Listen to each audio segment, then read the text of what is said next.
प्यारे बच्चों नमस्कार। आज फिर से हम लोग निर्देशांक ज्यामिति के कुछ महत्वपूर्ण ऑब्जेक्टिव क्वेश्चन के बारे में अध्ययन करेंगे। क्लास 10th की हैं, आप लोग देख लीजिएगा, जो बोर्ड एग्जाम के लिए बहुत इंपॉर्टेंट रहेगा। पहला नंबर क्वेश्चन है, किसी वृत्त के व्यास के सिरों का निर्देशांक -10,6 तथा 6,-10 है, तो वृत्त के केंद्र का निर्देशांक ज्ञात करें। एक वृत्त है, देखा जाए, ध्यान दीजिए, एक वृत्त है इस टाइप का, इसके व्यास मतलब जो जीवा इसके केंद्र से होकर गुजरते हैं वो व्यास हुआ। इसके व्यास, ये केंद्र मध्य बिंदु होता है, तो व्यास मान लीजिए ये ए है, ये बी है, व्यास का छोर, और इसका निर्देशांक है -10,6 और ये है 6,-10। अब क्या बोला गया है, किसी वृत्त के व्यास के सिरों का निर्देशांक -10,6 तथा 6,-10 है, तो वृत्त के केंद्र का निर्देशांक होंगे। एक वृत्त के व्यास का सिरा जो है इतना है इसका निर्देशांक, तो उसकी केंद्र का निर्देशांक ज्ञात करना है। तो केंद्र का निर्देशांक हम मध्य बिंदु फार्मूला से लिख सकते हैं।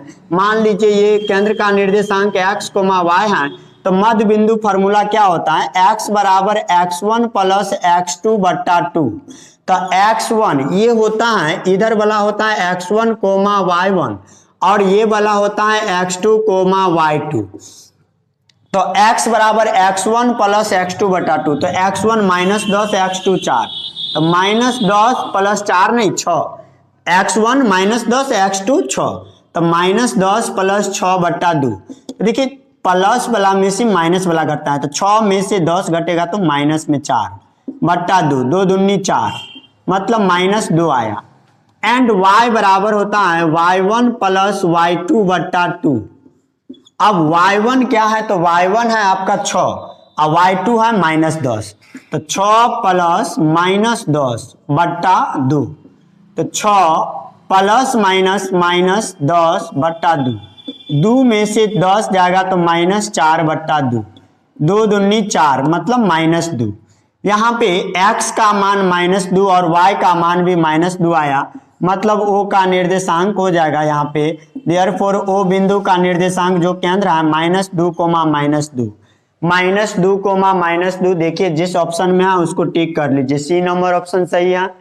अगला नंबर क्वेश्चन है, बिंदु -2,-5 का भुज है। -2,-5 का भुज, किसी बिंदु का अगर भुज बोला जाए कौन है, इस टाइप के क्वेश्चन अगर पूछा जाए, तो इस टाइप के क्वेश्चन के लिए याद रखिएगा, मान लीजिए एक बिंदु P है x, y, तो इसका x नियामक भुज होता है, y नियामक कोटि होता है। ये पहला वाला भुज होता है और ये दूसरा वाला कोटि होता है, कोटि, पहला वाला भुज और दूसरा वाला कोटि। तो मुझे खोजना है बिंदु -2,5 का भुज क्या है। भुज मतलब x नियामक, तो x नियामक -2, तो भुज क्या हो जाएगा, -2 है। इस बिंदु का एक बिंदु दिया गया है जो -2,-5 है, तो इसका भुज हो जाएगा, इसका जो x नियामक है वो इसका भुज होगा, मतलब -2 इसका भुज होगा। x अक्ष पर किसी बिंदु का y नियामक होता है, x अक्ष पर किसी बिंदु का y नियामक। इस टाइप के क्वेश्चन के लिए, जैसे ये है x अक्ष और ये है y अक्ष, याद रखिएगा x अक्ष पर y 0 होता है। x अक्ष के किसी भी बिंदु पर आप कोई भी बिंदु लीजिए, उसका y 0 होता है, और y अक्ष पर x 0 होता है, y अक्ष पर x 0 होता है। तो जब भी आपको पूछा जाए x अक्ष के किसी बिंदु का y नियामक, तो x अक्ष पर y नियामक 0 होता है और y अक्ष पर x नियामक 0 होता है। तो x अक्ष पर y नियामक क्या होगा, तो 0 होगा। अगर ये पूछता जो y अक्ष पर x नियामक क्या होगा, तो भी 0 होगा। मतलब इस टाइप के क्वेश्चन में 0 ऑप्शन याद रखिएगा। देखिए अगला क्वेश्चन, बिंदु 15,8 की मूल बिंदु से दूरी क्या होगी। 15,8 की मूल बिंदु से दूरी, इस टाइप के क्वेश्चन में यहाँ मूल बिंदु है और ये प्रथम चतुर्थांश का कोई बिंदु मान लीजिए यहाँ पे है, क्योंकि प्लस प्लस है, तो ये 15,8 है और ये मूल बिंदु है। मूल बिंदु का निर्देशांक आप लोग जानते होंगे 0,0 होता है, अगर नहीं जानते हैं तो जान लीजिए। और ये दूरी मुझे निकालना है। मूल बिंदु बोला गया, बिंदु 15,8 की मूल बिंदु से दूरी, ये दूरी निकालना है OP।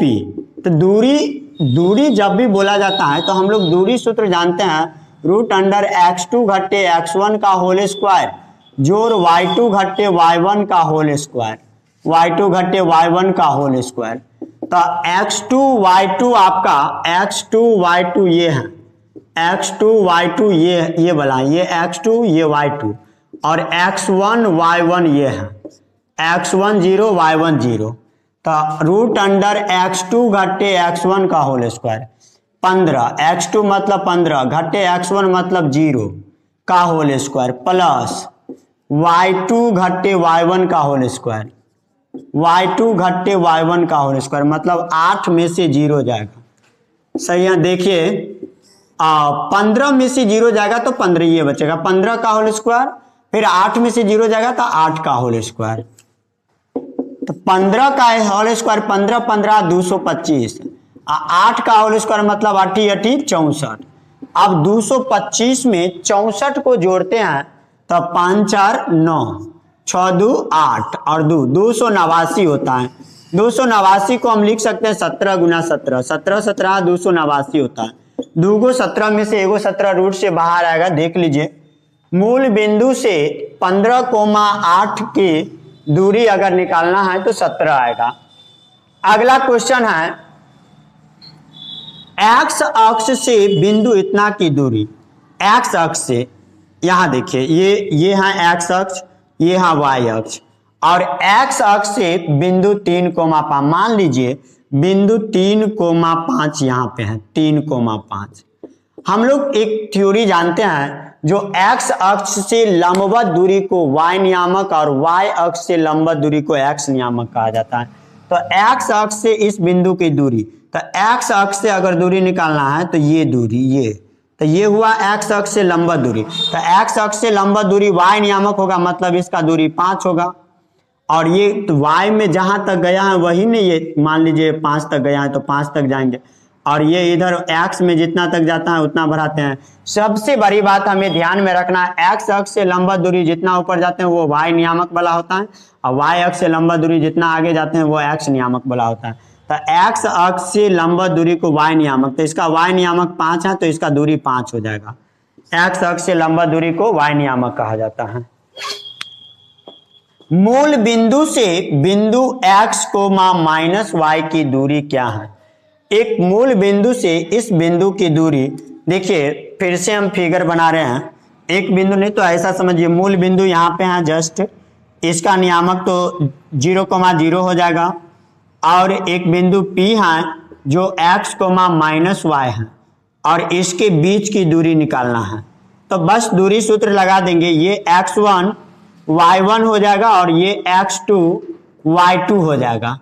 अब मुझे दूरी सूत्र लगाना है, तो सिंस OP बराबर √x2 घट्टे x1 का whole square plus y2 घट्टे y1 का होल स्क्वायर।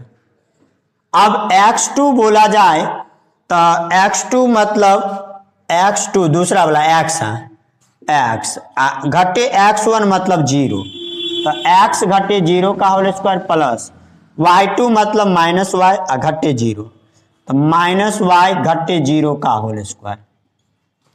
अब यहाँ पे x में से 0 जाएगा तो x ही बचेगा, तो x का होल स्क्वायर। अब -y में से 0 जाएगा तो -y, तो -y का होल स्क्वायर। अब √x² प्लस माइनस का स्क्वायर प्लस y स्क्वायर, तो √x² जो y² जो ऑप्शन में है उसे टिक मार दीजिए।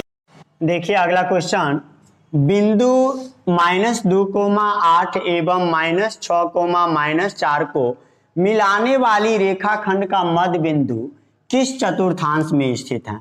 अब देखिएगा, दो बिंदु को मिलाने वाली, इस एक बिंदु है -2,8 और एक बिंदु है ये -6,-4, इसको हम A मान लेते हैं, इसको B मान लेते हैं। इस दोनों बिंदु को मिलाने वाली रेखाखंड के मध्य बिंदु, इस दोनों को मिलाने वाली रेखाखंड का मध्य बिंदु मान लीजिए ये P बिंदु है, ये मध्य बिंदु किस चतुर्थांश में है, तो पहले मध्य बिंदु को मुझे निकालना पड़ेगा। तो मध्य बिंदु फार्मूला है x बराबर x1 प्लस x2 बट्टा 2। तो x1 आपका पहला वाला बिंदु का x नियामक होता है -2, x2 दूसरा वाला बिंदु का x नियामक होता है -6 बट्टे 2। तब -2 प्लस माइनस -6 बट्टे 2, -2 -6 माइनस में 8 बट्टे 2, 2 चौके 8 -4 एंड y बराबर y1 प्लस y2 बट्टा 2। तो y1 मतलब पहला वाला बिंदु का y नियामक और y2 मतलब दूसरा वाला बिंदु का y नियामक -4 बट्टे 2, 8 प्लस माइनस -4 बट्टा 2। तो 8 में से 4 जाएगा तो 4 बट्टा 2, 2 दूनी 4, ये 2 हो गया। देयरफॉर यहाँ पे जो बिंदु पड़ रहा है P -4,2 आ रहा है। अब -4,2 आप लोग थोड़ा समझिएगा ध्यान से। चतुर्थांश इस टाइप का होता है, ये x अक्ष है, ये y अक्ष है और इस चतुर्थांश में x भी पॉजिटिव होता है और y भी पॉजिटिव होता है। इस चतुर्थांश में x वाला निगेटिव और y वाला पॉजिटिव होता है। इसमें x और y दोनों को दोनों निगेटिव, इसमें x पॉजिटिव और y निगेटिव। कहने का मतलब कोई भी बिंदु लेते हैं ना, उसका पहला नियामक x होता है, दूसरा नियामक y होते हैं। तो जितना पहला वाला लिखे हैं सबका x नियामक है। तो पहला वाला x नियामक पॉजिटिव, x नियामक निगेटिव, x नियामक निगेटिव, x नियामक पॉजिटिव। दूसरा वाला हर एक बिंदु का y नियामक का चिन्ह है, तो y नियामक पॉजिटिव, y नियामक positive, y negative, y negative. तो यहाँ देखिए इसके पीछे माइनस है, इसके पीछे नहीं कुछ है तो प्लस है। तो यहाँ पे क्या बना चिन्ह, तो माइनस कोमा प्लस बना। तो माइनस कोमा प्लस आप मिला लीजिए इसमें किस चतुर्थांश में है, तो द्वितीय चतुर्थांश में। कहने का मतलब ये जो बिंदु आया है मध्य बिंदु -4,-2, ये द्वितीय चतुर्थांश का बिंदु है। यहां से हम लोगों को एक चीज और ध्यान में रखना, इस टाइप का कोई भी बिंदु रहेगा तो हम चिन्ह देख करके पता कर सकते हैं कौन चतुर्थांश में जाएगा। आज के लिए इतना काफी है, अगला क्लास में आगे की क्वेश्चन देखेंगे। आप लोग वीडियो जरूर देख लीजिएगा और थोड़ा सब्सक्राइब कर दीजिएगा।